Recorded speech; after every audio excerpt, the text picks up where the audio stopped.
Here, there's a knock at the door. I go and open the door, and everyone's like, look, it's Santa! And you say, Ho, ho, ho! Merry Christmas!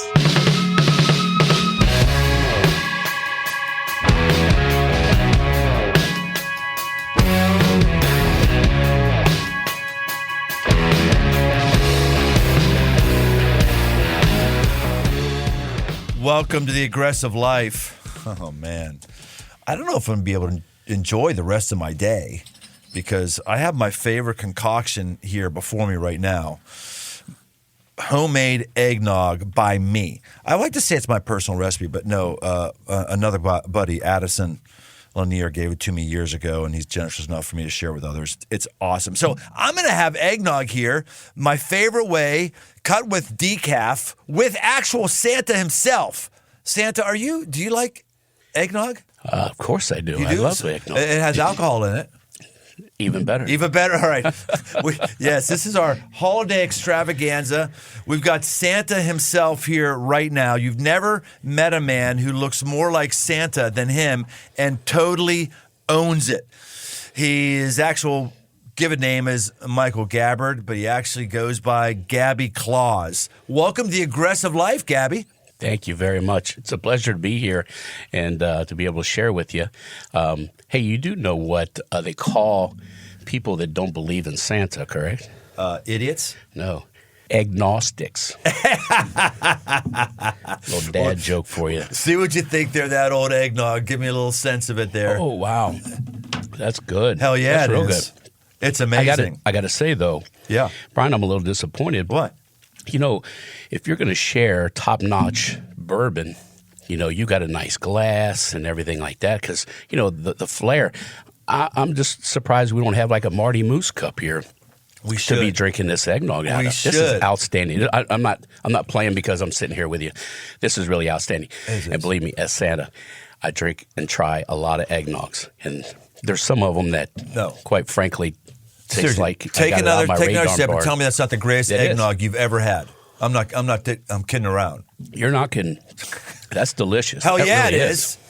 I mean, I keep putting it on Instagram and stuff, and no, it is the greatest eggnog. And Santa Claus, look, he's chugging it down. I got more.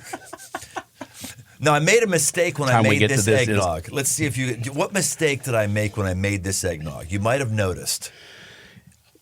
There are a little bit of chunks in here. Yes. I'm not sure what it is. And is that because of the egg? Maybe I'll tell you exactly right. That's exactly that was just my first batch of the year. I was rusty. I made a mistake. Yes. So one of the things you do is you dissolve sugar inside of bourbon. That's a key ingredient. Mm-hmm. And then you have to separate the eggs out, and then you add the yolks that you beat into the sugar whiskey mix. And I didn't wait long enough. I stuck it because you have to dissolve it over the oven because you can't just stir it in. So it's simmering over the range. It's simmering and melting the sugar inside of the whiskey.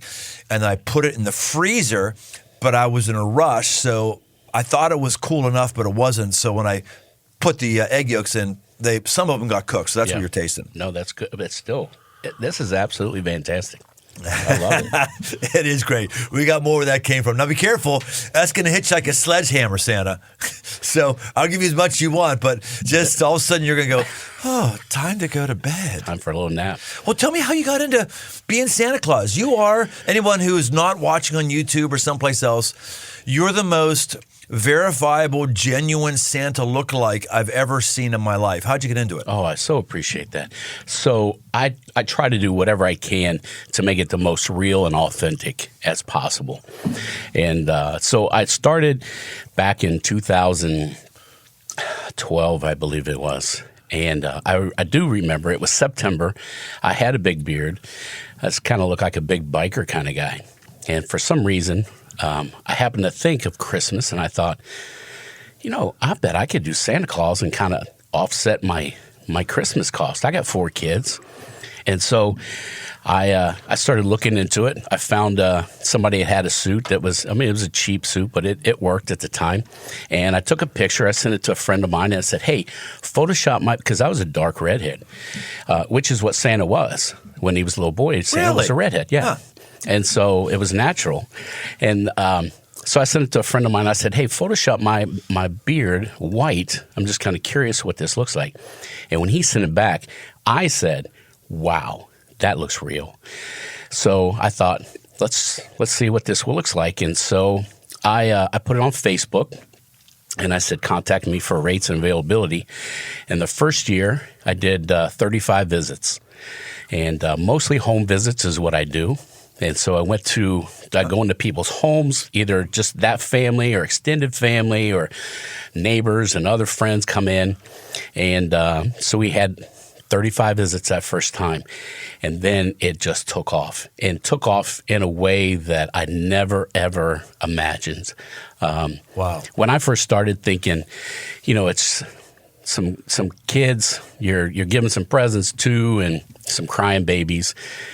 It's so much more than that. It's so much more that you can't even imagine the ups, the downs, the ins and outs, everything that goes into doing this, to do it right. I mean, anybody could throw on a red suit, right, and put a fake beard on, but this is all real beard, right, real belly. When I was I think it was first grade, it was the first moment that I think I recognized that Santa wasn't real, or just cemented it for me, and it just bummed me out, is because the guy who came into first grade, he was a Santa lookalike, and I looked down at the base of his trousers and his shoes, and he just had regular black wingtip shoes on and like a black covering around the bottom of his pants to make it look like a boot. Right. And I'm a little first grader, and I look down and go, Santa would not right, be like, and it all just actually crumbled down for me. It just kind of crumbled away for me. And it really, really, really bummed me out. So when I just saw you out here in genuine Santa paraphernalia, I mean, they're like, no, you're Santa Claus. It is. If you didn't believe and you looked at you go like, oh, maybe there is. Yeah. And actually, one of the greatest compliments I've ever gotten is I've had on 3 occasions where somebody Jewish came up and said, I'm Jewish, but you make me believe in Santa Claus. I thought, man, that's a great compliment for that. But it crosses all boundaries, crosses all age groups. It's not just for kids. Right. I mean, this is literally the best job in the world. There's no other job that when you walk into a room, everybody gets excited. There's no other job like that. And it's adults, it's kids, it's grandma, it's grandpa, and it's the infant. Well, not always the infant. Some of those are the screamers, but they come around after a while. Dirk, we should probably have you give us a little history lesson, because I'm actually preaching on Santa this weekend. It's my day job, and I'm really fired up about it because there's a lot of spiritual parallels I'm going to give in a whole talk versus right now. But Dirk's been helping me on researching the historicity of Kris Kringle. Why don't you fill us in on that? Yeah, so St. Nicholas was an actual guy that lived around 300 A.D.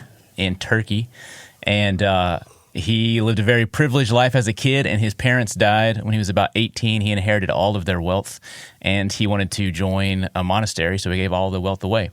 And one of the ways he gave it away, there was a family in town. It was a dad with 3 daughters. And at this time, for a daughter to get married, the father of the family needed to pay a dowry to the groom. And this family used to be very successful. They were penniless. They'd hit hard times. He did not expect his daughters were going to be able to get married. And so he wrestled with the decision to sell them into slavery, because at least they would have a roof over their head and food to eat. And he was getting ready to do that, and one night he prayed for God to intervene. He woke up the next morning and found a bag of gold had been thrown through his window. And it was enough money for the first daughter to get married and to support the family for a while. It was a miracle. The first daughter got married. Second daughter grew up. It was time for her to get married. He dared to pray again, and the same thing happened again. A bag of gold wound up, thrown in his window in the middle of the night, paid for the second girl's dowry, got her married. And when it came time for the third daughter to get married, he thought, I know what's going to happen. I'm going to stay up late. I'm going to look out this window. I'm going to figure out who's been blessing my family. And he did that. He was sitting by the window. He prayed to God, and he heard something on his roof, and a bag of gold came down through his chimney and landed in a sock that was a sock that was drying over the fire. And he ran out, tried to catch whoever this person was who was blessing them, and it was the young man, Nicholas, was climbing down off of his roof, and he was crying and sobbing, like, thank you for saving my family. And Nicholas said, all this money isn't mine, it's God's. So you need to thank God. God is the one who rescued your family, saved your kids from slavery. And obviously we see that in the tradition of hanging stockings up, putting gifts in stockings. And he's a verifiable, saint, voted that in the Catholic Church, and he's a saint. He's a verifiable historical figure. Now, he lived a long time ago, so where the legend ends and the history begins is a little messy. Right, but right.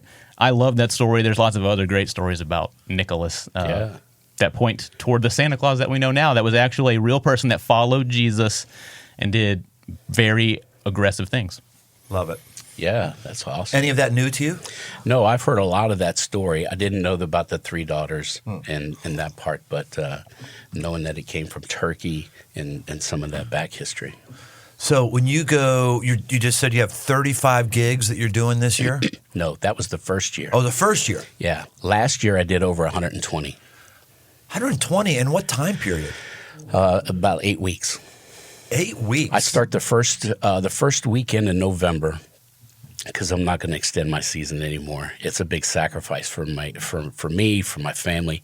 It weighs on your health a little bit. Really, it does. Yeah. And so I start the first week in November, and so up until Thanksgiving. For all those losers who start celebrating Christmas before Thanksgiving? It's with photographers that hire me to do their little Christmas minis, so people can have Christmas cards.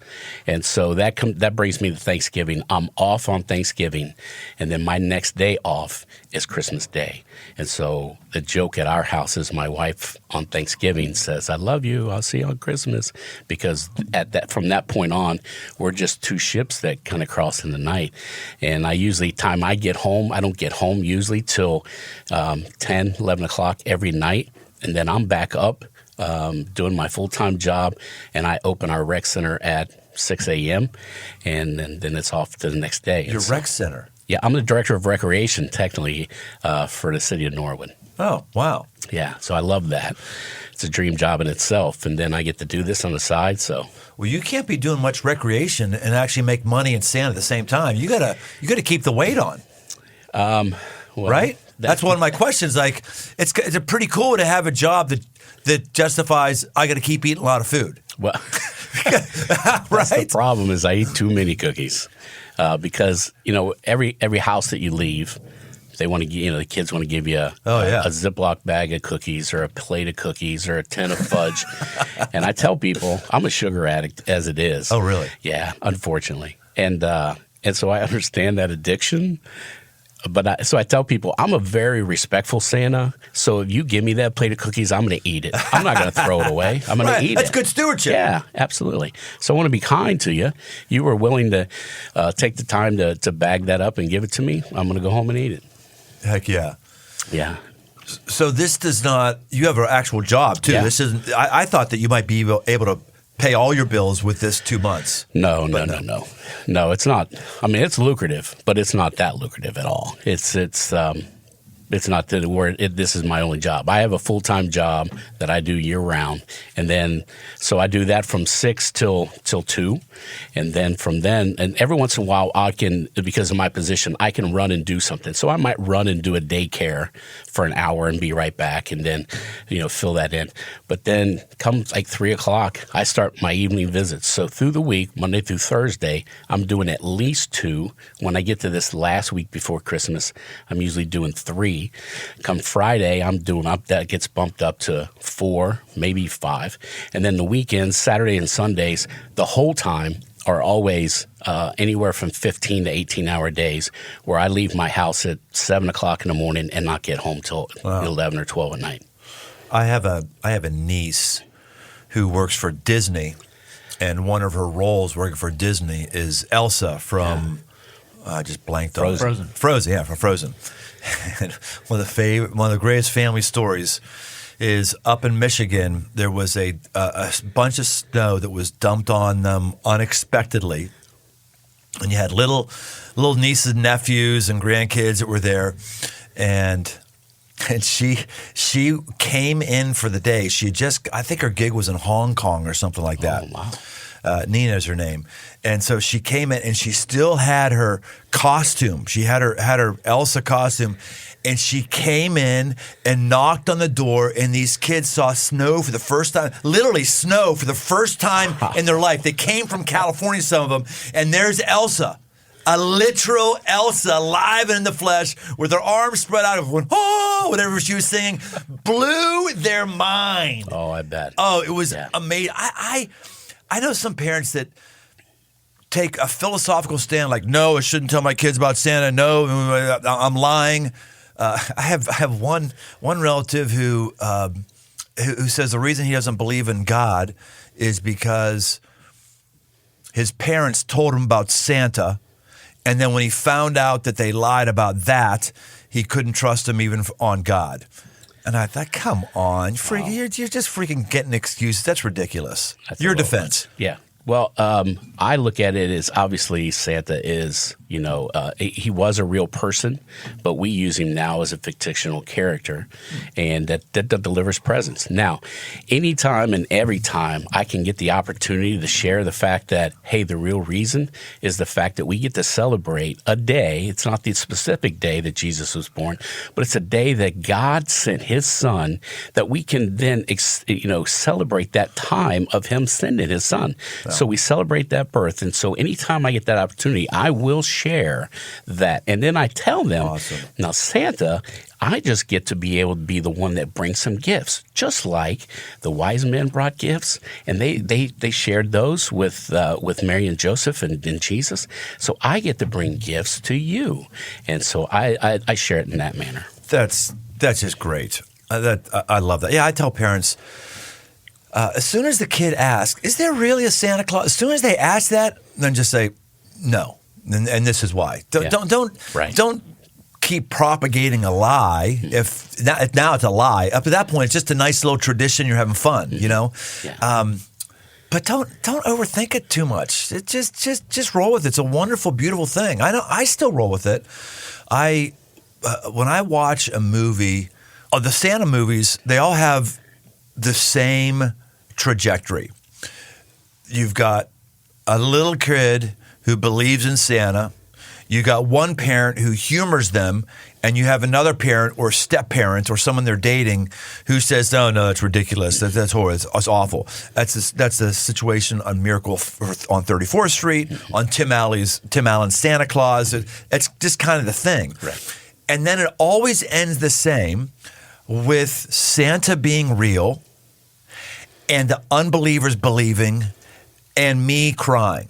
I mean, it happens all the time. I'm like, why does this get me all the time? And I think it's because there is a spiritual through line there where all of us want to believe that there is a God who we can't see and we actually can't prove physically, but we believe he's good and he has gifts for us. Right. And he has us covered. Amen. We all that's a deep spiritual longing inside of all of us. And Santa is just it's a physical outpouring of that. Mm-hmm. And I don't want us to lose that the deeper longing of our heart is we want to believe that there's a God who does things that are beyond the normal and who loves us and is going to bless us. Right. That's a biblical good and Christmas thing. Amen. I totally agree with that. And I usually tell parents, a lot of times they'll ask me, how do I share with my kid that is now at that age that he's probably going to start asking those questions? Is he really, and stuff like that?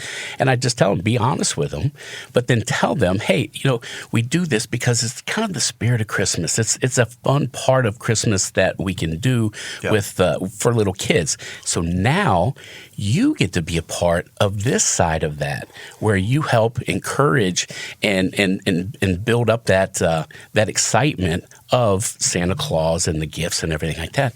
And so it allows that kid that's in that transition age to not feel like, oh, the world's over. But no, now I took the next step, like kind of going into junior high from elementary school. I took that next step that I get to be part of the responsibility of helping my little brother to believe or continuing that. So it's fun as well. That's great. But I do get a lot of family. Since I do a lot of family, that's 90% of what I do is home visits. So then a lot of times when they do have that conversation, then I get often the parent will tell me, they'll be like, so who was that guy? And so they will share, a friend or whatever, however we had met. So when you do your home visit, you just knock on the door and they let you in, or how's it work? Yeah, so I communicate with them. Sometimes they'll leave gifts outside. I put them in my bag and I bring those in, or I just knock. I bring my bells. Make me cry. Yeah. Make me cry. They give you the gifts their kid wants.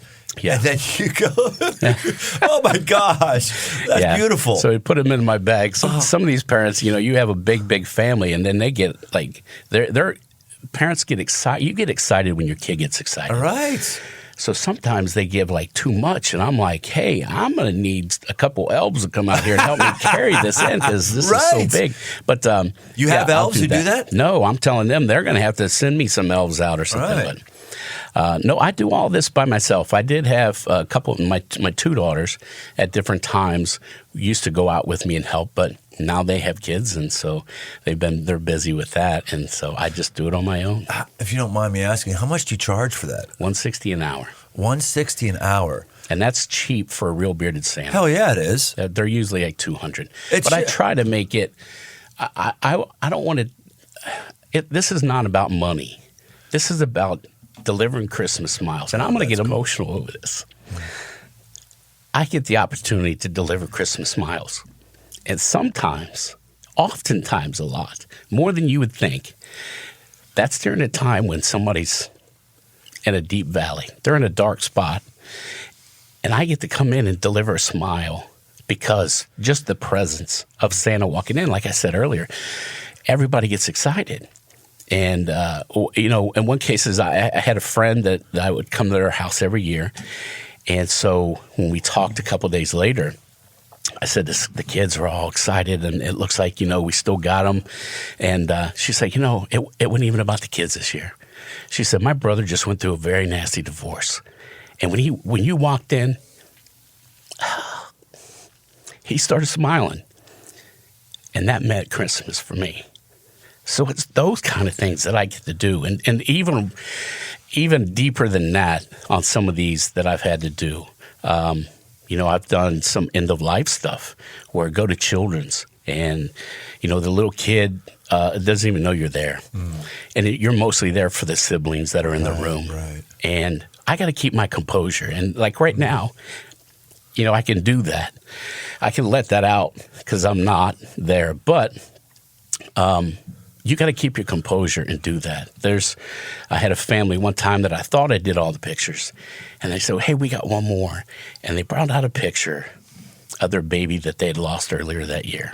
And they want a picture with Santa. Oh, my gosh. And so, I got to keep myself together, keep my composure. Oh, my gosh. But so oftentimes I'm getting in my car from that visit and just cry to the next visit and then get my composure back.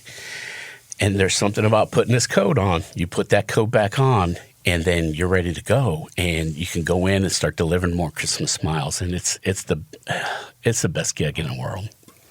Oh man, when I was in seminary, went to a very conservative seminary, and I had a lot of classmates who were obviously anti Santa Claus. Yeah. But also anti-Christmas tree because that's a pagan thing. And I just remember going, dudes, lighten up, just lighten up. But I find myself not being like them, but empathizing with them a bit more. In that, I'll go to Christmas movies. We used to always have like a nod of one Jesus song in there or one Away in the Manger, and you'll have Christmas movies or Christmas productions. Just saw The Grinch. There's no nod at all. Right. Saw it off Broadway. There's nothing at all, and part of me just starts to get really like, what is going on here? You don't have to be a Christian to to do Christmas, but you shouldn't just stamp out the heart and the core of what Christmas is. But then I go to the other side and I go, you know what? For the hardcore agnostics in our country, everyone needs something that makes them feel a little better. And so if a Christless Christmas gives them the ability to smile and gives them the ability to elevate themselves, okay, so be it, right? Right. I totally agree. The funny thing is you'll talk to people that are not believers, but they want to celebrate Christmas. Right. And so if there's a way that I can do, and like I said, I don't always have that opportunity to share my faith or share the reason for Christmas. But I am doing it through bringing a little smile, bringing a little hope, bringing a little excitement. And I think that through that way, sometimes it's just through, your presence, your actions, and how you showing love. I mean, that's the whole thing. That's, our Father showed us unimaginable love. Right. And so if I can do just a little bit of that through wearing a red suit, I get the opportunity because I'm a fat guy with a white beard and a red suit. Yeah. I get to see things, hear things, and be a part of things that I don't get to the other 10 months of the year. The other 10 months of the year, I'm just Gabby. Right. But those 2 months, I get to see and hear and be a part of things that otherwise Gabby doesn't get to see. I mean, people say things to you. Kids ask you for things. When you've got a 7-year-old that walks up and you ask him what they want and you're kind of excited, and he looks at you and he says, I just want my mom to be off drugs. 7 years old. Yeah. Or they look at you and they say, I want a cure for cancer. Yeah. And so those will get my heart. And then sometimes I start to get emotional. I got to get myself together. Right. And so then that's my immune shot. Right. You got one shot. You made Santa kind of start to tear up. And then, that's my immune. So next kid that ends up asking, I'm okay. Yeah. So I had a second kid.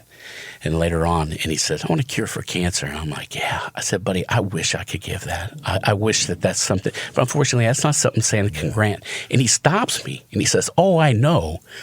I want you to bring me the tools so I can find it. How do you deal with that? And I literally started to pour. It happened to be one with my daughter was there, and she was given the candy cane when he left. And I'm like, here, go get your candy cane. So then my daughter comes over after he takes off running away. He's 7 years old.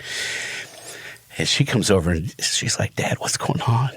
And so I share with her. She starts crying. So, yeah, you get those kind of things like that. Gosh. That these kids will ask, and they'll catch you off guard sometimes. Why do you think it is that so many little kids, when they come in contact with Santa, they just cry their brains out? Well, I think it's because they trust Santa, because you don't hear stories of Santa being bad. He's all about good, just like our Father. And he's somebody you can go to and feel at ease, and you can get, it's like we go to him to get rest. Yeah. And we can rest in his love. And I think that the kids sense that they can rest in Santa. Amen. Yeah. You don't work on the 26th of December? Everyone's usually for me. Usually I do have a couple after Christmas where they're bigger families and they can't, like myself. I have my Christmas with my kids and my grandkids on the 27th, 2 days after, because they are able to go with their in-laws and their mom and all those kind of things. Well, I got Christmas with all my grandkids on the 26th. Yeah. We're kind of the family that everybody goes to every other family for the 25th. Right. Which initially I thought, that sucks. How come we don't get the actual Christmas? But actually works out really, really well for us because basically Christmas gets to be longer for us now. Right. We in essence have two Christmas Eves, the actual Christmas Eve and Christmas itself. I actually like it a lot. Yeah, I would be honored. If that's something you'd want, I'd be honored. I want that. And any of my kids who are listening here, you cannot tell your kids. I would love to. So I can book with you. You and I talk afterwards. What time? And even do the old present thing. Oh, absolutely. Just start crying. They're the perfect age. Blow their freaking minds. Yeah, it's going to be awesome. It does. Okay, so give us a little. You sound like you're a nice soft-spoken Santa. Do you have a Santa voice you do when you come in? Can you go? I usually go with it. There you go. So let's do this right here. There's a knock at the door. I go and open the door, and everyone's like, "Look, it's Santa!" And you say, "Ho ho ho! Merry Christmas!" So then the kids are usually like crazy.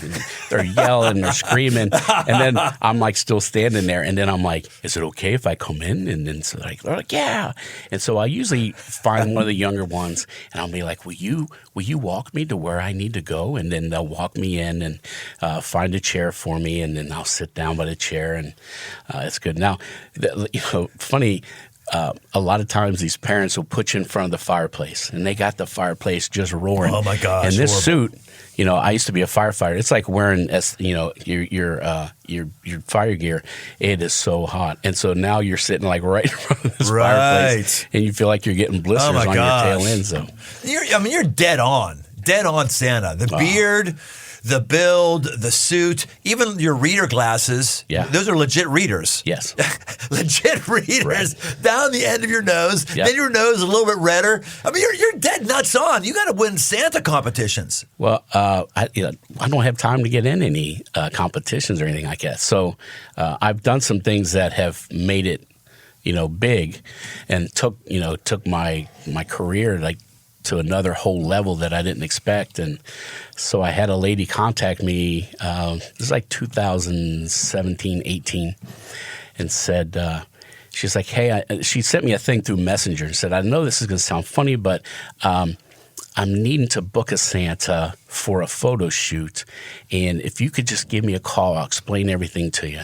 And so I call her, and she says, "Look, I just went in and pitched to this marketing, this company that markets, images and things like that about doing a Santa thing. And they like the idea. And so they're like, "You got a Santa?" And she's like, "No, but I'll find one." And she said, "I literally came out of there, sat in my car, opened up Facebook, and there you were. And there was pictures of you with some family." And so she said, "I had to message you." And so I'm like, "Yeah, I'd be interested. Let's talk further about this and see what's going on." And so met with this company.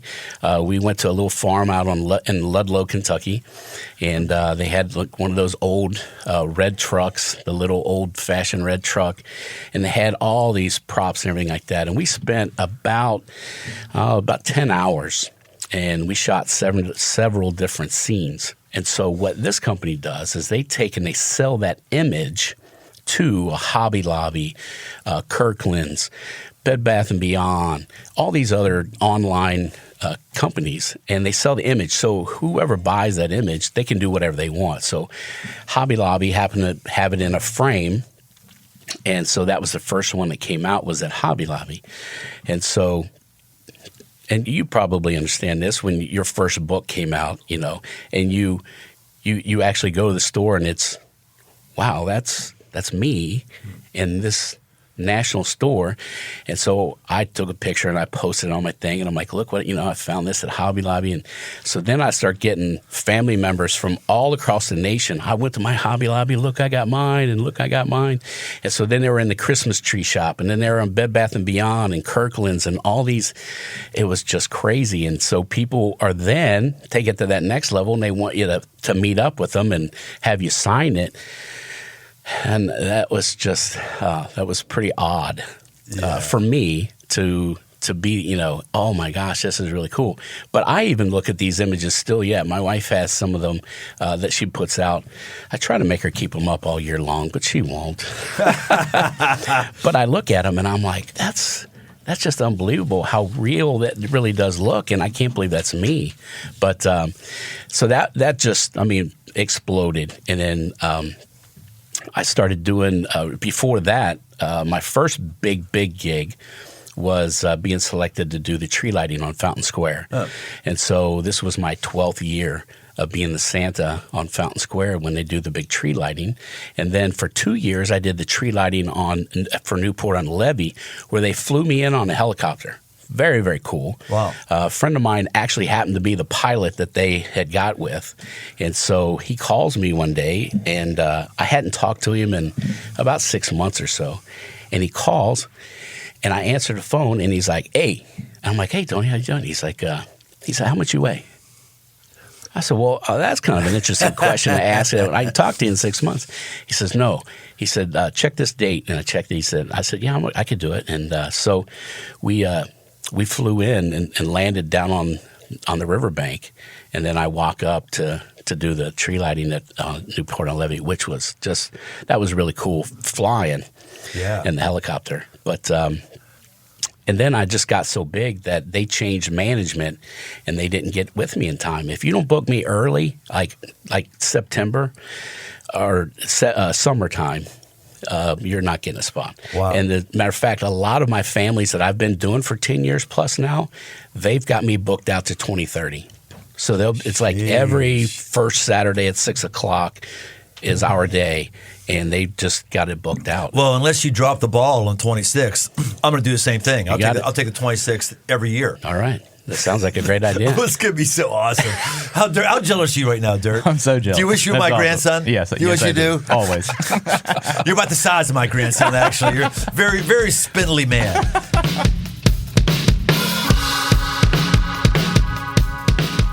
Taking care of your health isn't always easy, but it should be at least simple. That's why for the last 2 years, I've been drinking AG1 every day, no exceptions, at home, on a hunting trip, camping off my motorcycle, no exceptions. It's just one scoop mixed in water once a day, every day, and it makes me feel ready to get moving. That's because each serving of AG1 delivers my daily dose of vitamins, minerals, pre- and probiotics, and more. It's a powerful, healthy habit that's also powerfully simple. I like to have it in the morning. I have a 12 ounce of water, so right off the bat, I'm helping my hydration every single morning. This is the one product, if I had to recommend one, I'd recommend this one to elevate your health. It's AG1, and that's why I partnered with them for 2 years. So if you want to take ownership of your health, start with AG1. Try AG1 and get a free 1-year supply of vitamin D3 plus K2 and 5 free AG1 travel packs with your first purchase. Go to drinkag1.com/aggressivelife. That's drinkag1.com/aggressivelife. Get yourself some.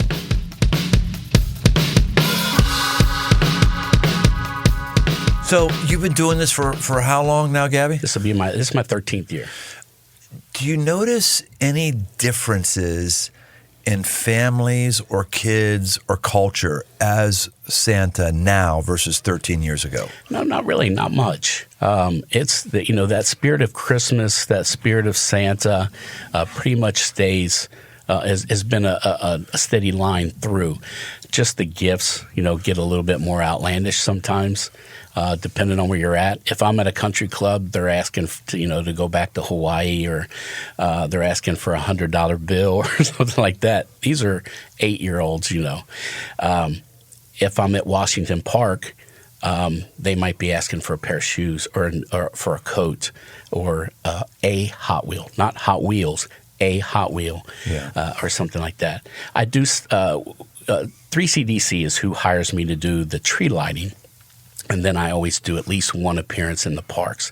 And so I always try to do Washington Park the weekend before, and you get the whole spectrum of people. You get those inner city kids that are able to come by and get their picture taken with Santa because there's no way they could afford to go to a mall or have Santa come to their home. Right.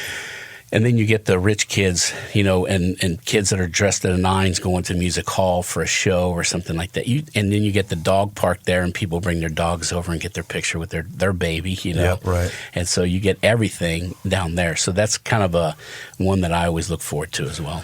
It must be pretty cool to have a cross-cultural experience like that as you do as Santa and see the best of people. Yeah. Because people are happy, right? They're positive, they're encouraging, all that stuff. Yeah. Once I transformed, what we call it the beginning of November, when I transformed, because I still got, a lot of like little red streaks. It's getting pretty close to being naturally white and stuff. So I have a stylist that does this.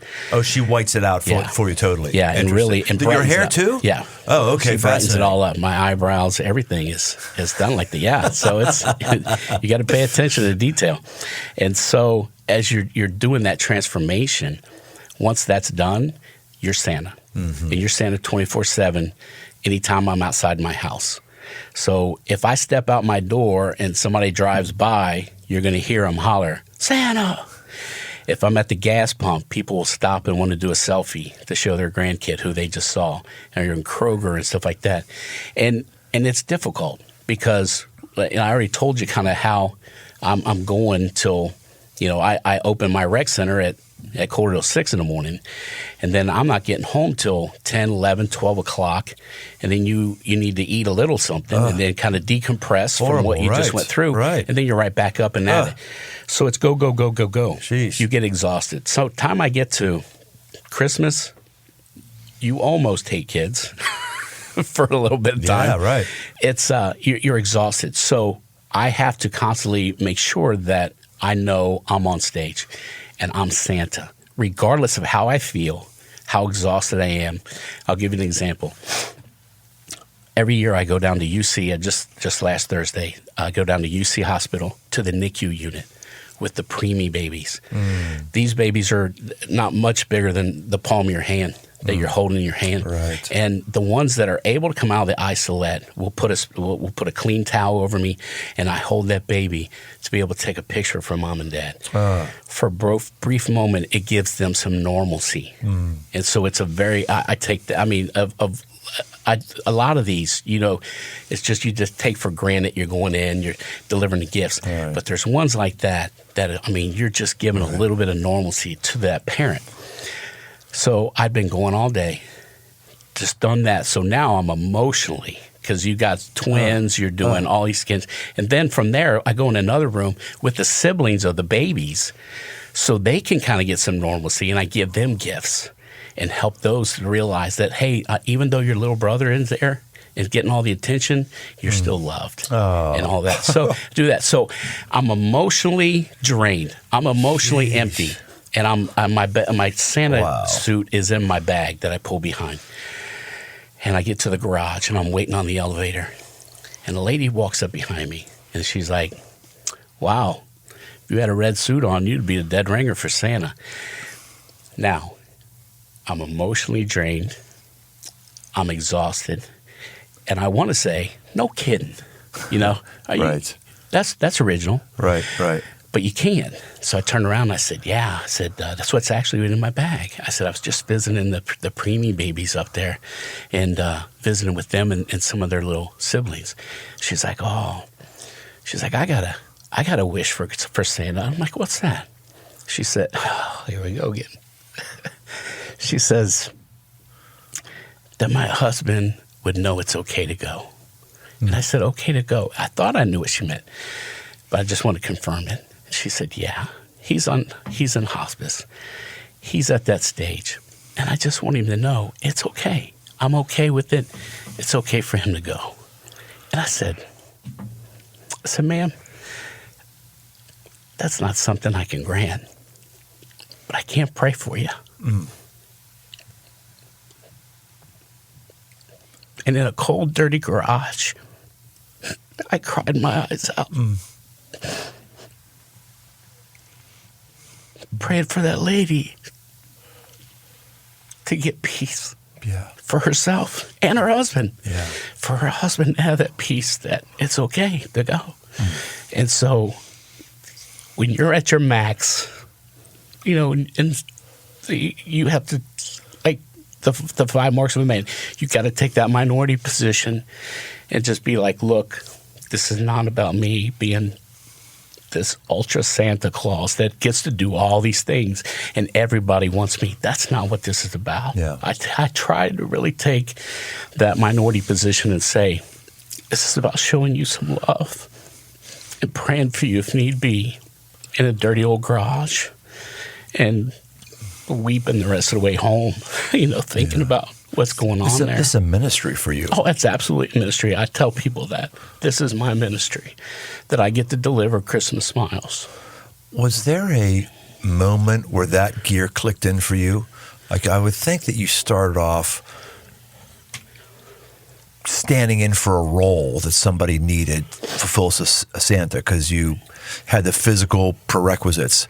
But at some point, it had to transfer into a more of a spiritual activity for you. Can you identify when that shift started to take place? I don't know that it was that particular. I became a follower and accepted Jesus at an early age, and then rededicated that in high school. Okay. And then went to Bible college. Particular church I was at, kind of like what you said, seminary, which is sometimes the same thing. Right, yeah. Yes.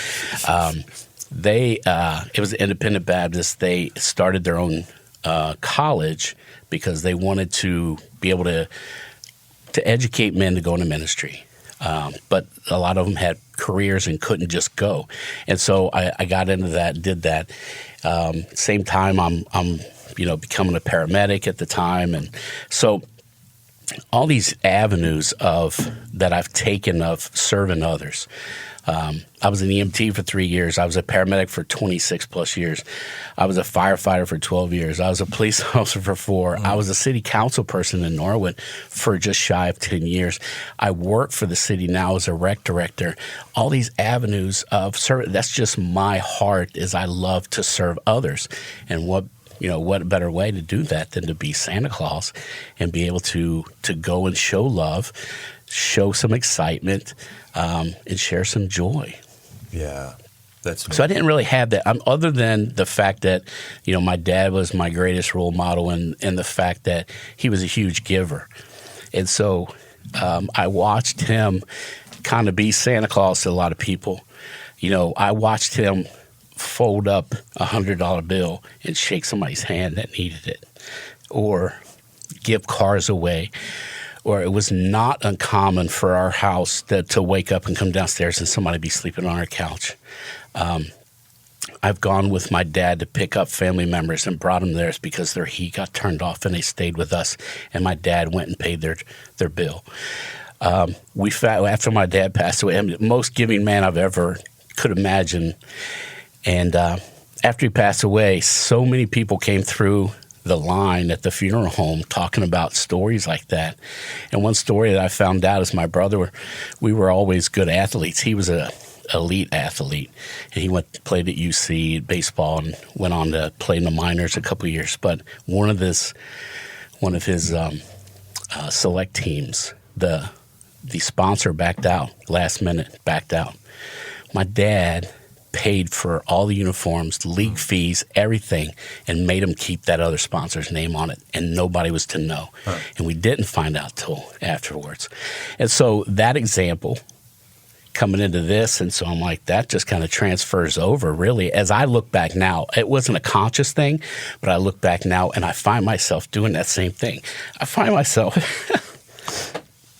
folding the same bill up and shaking somebody's hand and giving it to them like that. But being in this position as Santa, because I'm constantly doing that all the time, but in this position, it just gets multiplied. Right.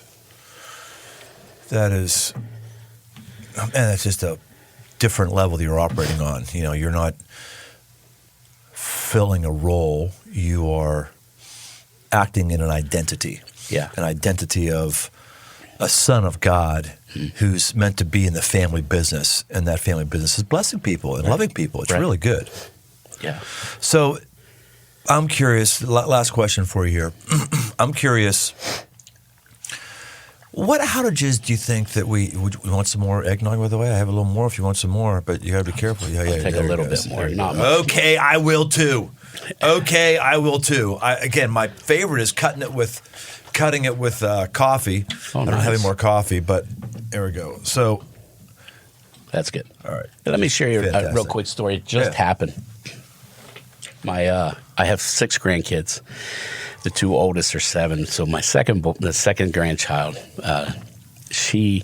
my daughter sends me a text and says, "Hey, Knox wants an elf. She's going to write you a letter to ask you for it.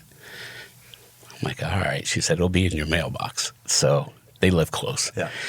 So I get up the next morning. I look. There's a handwritten note from my 7-year-old granddaughter. And she says, Dear Santa. Now, we tell the older ones because they're old enough to understand. They start getting confused at a certain age. Right now, the next ones are 2.5. So they're getting close to that. To where we told them, hey, I'm Santa's helper. So, but the other kids think that I'm really Santa. So you can't call me Papaw when they're around. If you see other kids around, you can't call me Papaw. You got to call me Santa. They think that's the coolest thing in the world because it's their little secret. Right. And so, but she addresses this letter as Dear Santa. She says, I think I'm old enough. I would really like to have an elf come to my house. If you would, be so kind to do so. And I would take good care of it. Love, Knox. So I text my daughter. I'm like, you do got an elf, right? So I text my daughter again. And I said, hey, Knox, I just want to let you know I got your letter, and I talked to my chief elf who assigns all the elves that get sent out, and he's going to be sending one to your house, so be on the lookout. Love, Papaw, or Santa. So I got to thinking about that, and it impacted me because her Papaw is Santa Claus. She wanted something, and she knew who to go to ask, hey, can you get this for me? Or can you get to whoever needs to? And it made me think, do others look at me when they have a need, a spiritual need, when they have a hurt?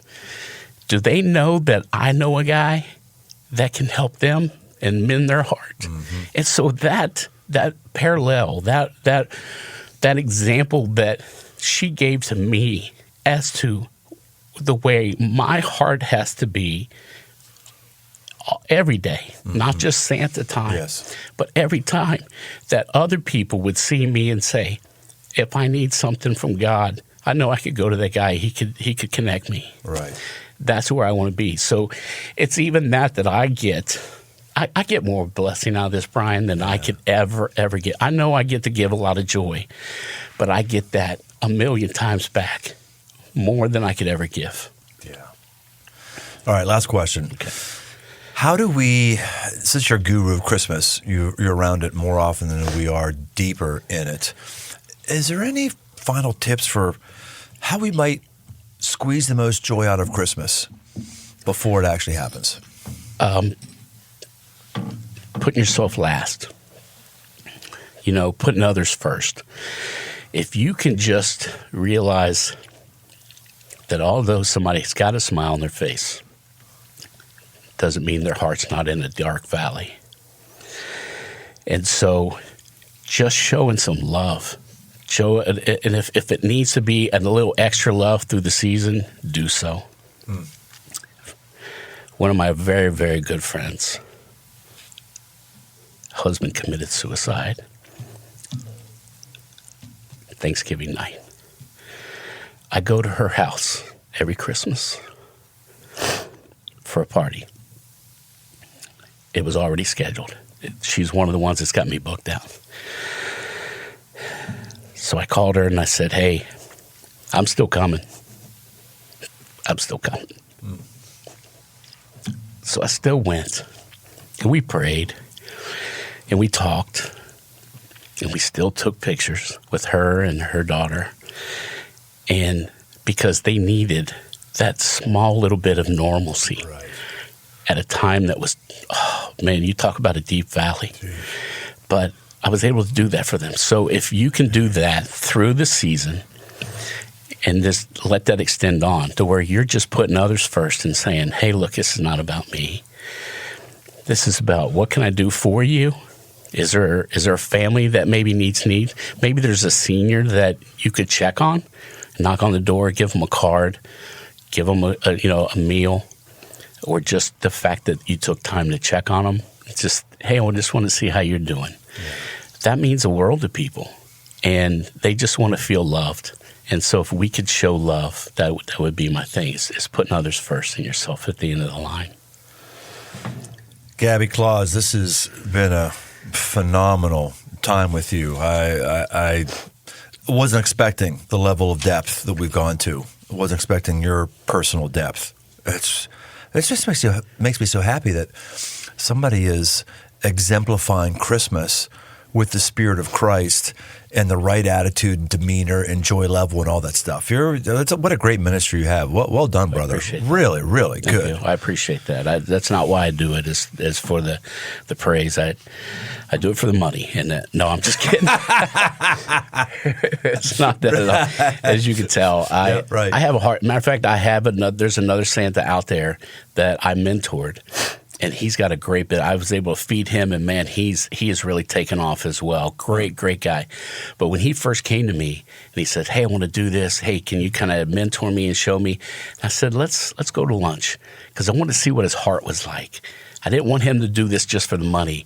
I want him to have the right heart of, hey, this is not something to be taken lightly. And so he's done a great job, and I'm proud of where he's at this point and what he's done with it. And it's been a lot of fun. But that's awesome.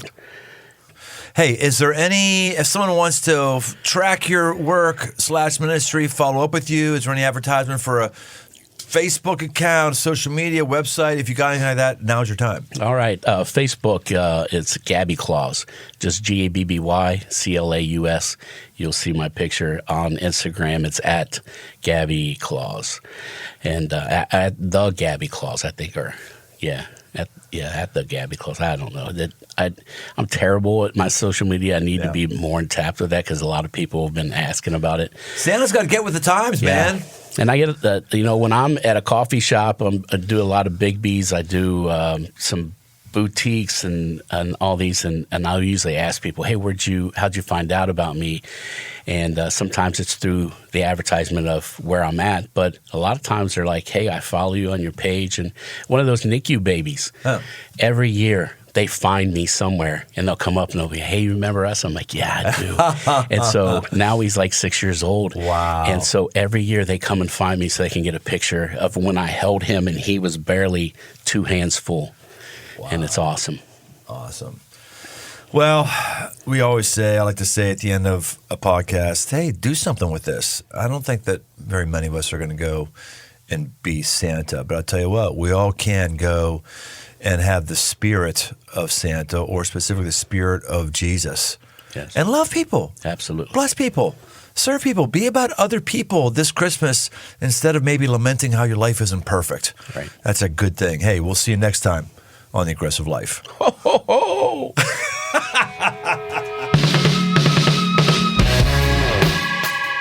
Thanks for joining us on this journey toward aggressive living. Find more resources, articles, past episodes, and more at briantome.com.